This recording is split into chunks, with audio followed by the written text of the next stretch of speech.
Our new release is iOS 14. This year, we spent time rethinking some of the most iconic elements of the experience on iPhone. Let's dig in, starting with the home screen. Wouldn't it be great if there were a way to organize all of those apps without doing a thing? Well, this year we're doing just that with something called the App Library. It's a new space at the end of your home screen pages that automatically organizes all your apps in one simple and easy to navigate view. Here's my home screen. You can see that all of my apps are automatically organized here. In fact, now with the App Library, I actually don't need all those pages for all my apps. So we created an easy way to hide app pages. I just go into jiggle mode, tap the dots at the bottom, and check this out. I can simply tap to hide the pages I no longer need. Just like that. And now with those pages hidden, App Library is always just a swipe or two away. Each of these categories, the apps I use most, are right here at the top level. So I can launch one of these directly with just a tap.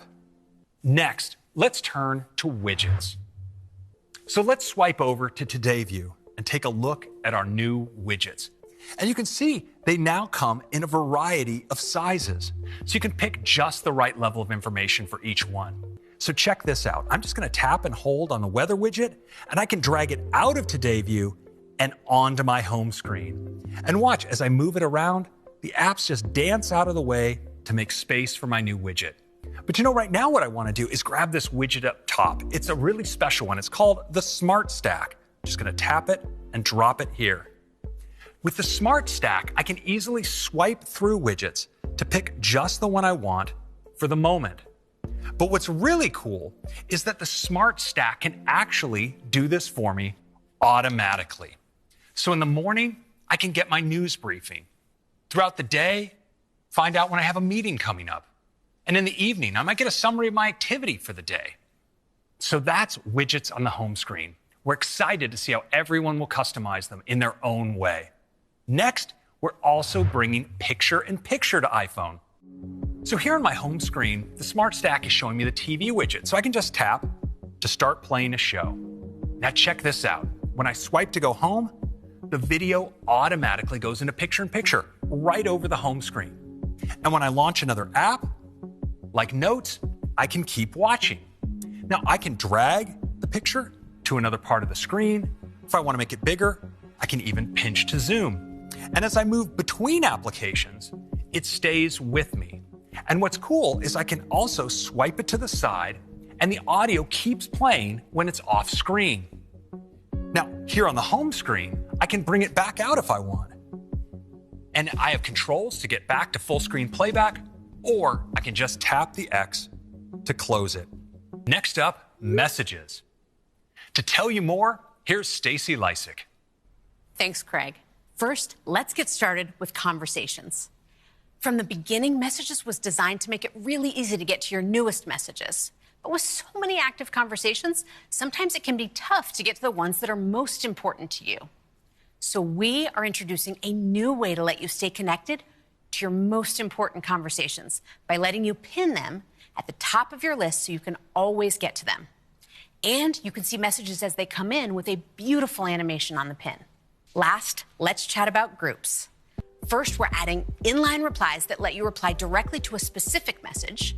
You can view replies in the full conversation, or you can view them as their own thread so you can focus in on the specific topic. To make it even more clear who a message was meant for, we're introducing mentions. With mentions, you can just type someone's name to direct a message to them. And now you have the ability to only be notified when you're mentioned in the group conversation. And check out the top of this conversation. We have an all-new design for how groups appear. And that's what's coming to Messages in iOS 14. The Mac has had three major transitions in its history: the move to PowerPC, the transition to macOS 10, and the move to Intel. And now it's time for a huge leap forward for the Mac. Because today is the day we're announcing that the Mac is transitioning to our own Apple Silicon. When we make bold changes, it's for one simple yet powerful reason: so we can make much better products.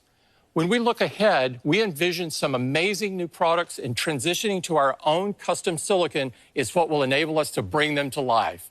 Our vision for the Mac has always been about embracing breakthrough innovation and having the courage to make bold changes. Every time we've done this, the Mac has come out stronger and more capable. And I have never been more confident about the future of the Mac than I am today. So what's the timeline for this transition? Well, for developers, it begins this week with the valuable information delivered at this conference, as well as applying for the Quick Start program. And for the customers, we expect to ship our first Mac with Apple Silicon by the end of this year, and we expect the transition to take about 2 years. We plan to continue to support and release new versions of macOS for Intel-based Macs for years to come. In fact, we have some new Intel-based Macs in the pipeline that we're really excited about. What a huge leap forward for the Mac and for Apple.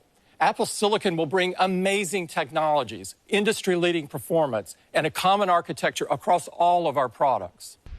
macOS Big Sur introduces an entirely new design and major updates to some of the most essential apps on the platform.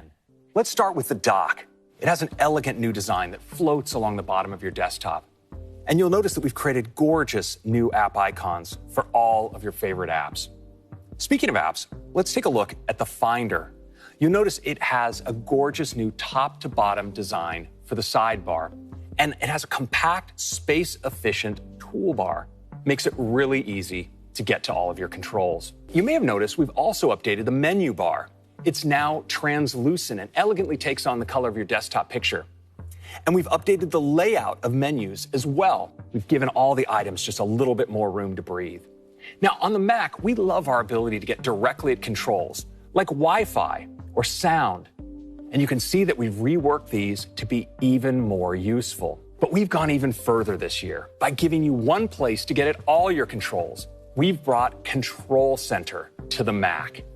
All of my controls are here, and it's really easy to make adjustments. For instance, I could change display brightness here, or I can click to dive in for more, like turning on dark mode or activating night shift. And what's really cool is that I can customize the menu bar with any of these controls. So say I want one-click access to Do Not Disturb.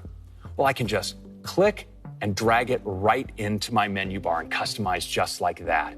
iPadOS 14. Now, today when you receive a call on iPad, you see this. Whatever you were working on is suddenly completely covered with the incoming call screen. Not cool. Wouldn't it be nicer if instead you saw this? Well, that's much better. Now an incoming call is presented with a compact notification that doesn't take you out of context. And you can simply tap to answer or flick it away to dismiss. And this applies to all calls, including those from your iPhone or third-party VoIP apps like Skype. And of course, we're bringing this to iOS as well. We think our iPhone customers are going to love it. Next, we want to push forward your ability to express yourself creatively with improvements to Apple Pencil. Well, this year, we're going to make handwriting just as easy and just as powerful. So this year, we're bringing Scribble to iPad. So you can handwrite into any text field, and it will automatically be converted to text. Let's say you want to search for Edison bulbs in Safari. Using Scribble, I can just write directly into the text field. And it automatically gets converted to typed text. It also works in any text field, so I can easily add a new reminder to my shared reminders list with my husband. I've also been learning Chinese, so I want to surprise him with some of my progress and skills. I'll use Scratch to delete lights, and then I can use Scribble to write new, and then light fixture in Chinese. You'll notice how Scribble recognizes both English and Chinese in the same line. And what's awesome is that we can build on this technology to deliver other great features like data detectors. We can automatically detect what you write, like phone numbers so I can make a phone call, or addresses so I can look up directions.